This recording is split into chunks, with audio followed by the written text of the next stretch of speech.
Europe 1.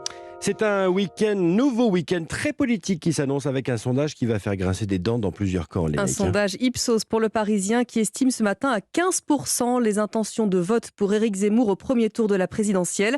Le voilà, désormais troisième homme à un point de Marine Le Pen. Le polémiste devancerait donc le candidat de la droite. Et des Républicains qui justement ont du mal à se mettre d'accord sur celui ou celle qui les représente. Oui, Xavier Bertrand souhaite parvenir à un accord avant le 13 octobre. C'est la date limite pour déposer sa candidature, pour que Valérie Pécresse, Michel Barnier ou Éric Ciotti se rangent derrière lui. Sauf que la main tendue est restée sans réponse et que Xavier Bertrand se voit même accusé de ne pas respecter les règles du jeu. Alexandre Chauveau. Oui, c'est Valérie Pécresse qui a réagi la première lors d'un déplacement à Cherbourg. Pour elle, il n'y a pas de candidat naturel, alors pas question de s'affranchir du vote des adhérents le 4 décembre. Moi, ma porte est toujours ouverte à tous ceux qui veulent le dialogue. Mais je le dis, à un moment donné, il faut un processus de sélection.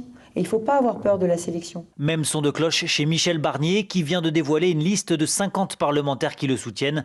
L'ancien commissaire européen en appelle sur BFM TV au respect des militants qui ont choisi samedi dernier de désigner eux-mêmes leurs candidats en congrès. Aujourd'hui, je recommande que tous ceux qui veulent le soutien de cette famille, et nous sommes plusieurs, et c'est une bonne chose que d'avoir un débat, jouent cette règle du jeu, la respectent. C'est une question de loyauté, une question de confiance mutuelle. En voulant éviter la division dans son camp, Xavier Bertrand est en train d'aboutir à l'effet inverse. Et le président des Hauts-de-France qui juge qu'il est le seul à pouvoir l'emporter face à Emmanuel Macron, il va prendre la parole à la mi-journée lors d'un déplacement à la Manufacture.